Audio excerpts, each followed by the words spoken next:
And before he was first elected in 2008, President Obama promised his supporters he would close Gitmo. Now, 6 years later, it is still open, and the White House is now contemplating bypassing Congress using executive power. The Wall Street Journal reporting the White House is currently drafting options to override a congressional ban on transferring detainees to the U.S. Speaker of the House John Boehner tweeting, President Obama's plan to import Gitmo terrorists to the U.S. is another example of administration's legacy of lawlessness. And Representative Ron DeSantis joins us. Good evening, sir. Good evening. What's your thought about the president, at least the White House apparently is developing these plans to try to close Gitmo? Well, it's concerning in two ways. One, in the Wall Street Journal article, they said, well, maybe the president will just veto the annual defense authorization bill. That bill is critical for our troops, particularly those who are operating overseas. And the idea that he would veto that and choose his ideology over the troops, I think would be so outrageous. And so then that leaves us with him just unilaterally taking executive action. And as the Speaker pointed out, he cannot do that consistent with the Constitution. Congress has consistently voted to prohibit him from bringing terrorists to the United States, and we voted to remove funding for him to do that. So he would be usurping our lawmaking power and our power of the purse. All right, here's what I don't understand, though. We had 800, now it's down to 149. 37 are designated ones we're going to hang on to no matter what. 23 have been designated for a military commission, basically a military trial.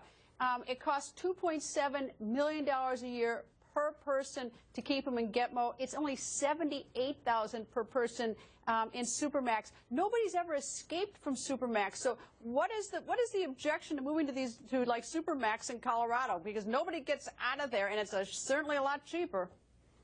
Because they're unlawful combatants, terrorists. They're not common criminals. Supermax has common criminals. I know we have prosecuted terrorists who've made it to our shores before, but it's an apples and oranges comparison. That is a military operation that's going on there. It is not a civilian justice system. And part of the reason it costs a lot is because they get 3 special halal meals a day. They get round-the-clock medical care.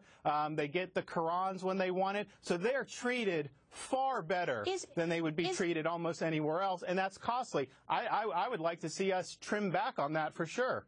Is there any way to, I mean, so when you bring them to the United States, do they get expanded rights? Is that the problem? Because it should. Yeah, absolutely. I don't think you're not going to be able to bring them into a federal prison.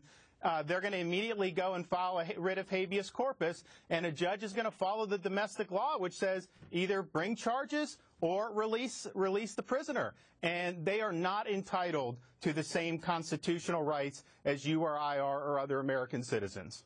All right. Well, it's just, I mean, these numbers are absolutely astounded. By bringing them to the U.S., just all of them, obviously we'd save $390 million a year. I don't know. I mean, I'm not saying it's not just a question of money. It's also a question of national security and safety and everything. But it seems to me that there must be some way to figure out this solution without releasing them. But anyway. Well, you got to go through the right way. Get the Congress to vote what you want to do. We have not been willing to do that thus far, so you can't go it alone. Congressman, nice to see you. Thank you, sir. Hey, thanks for having me. And developing now.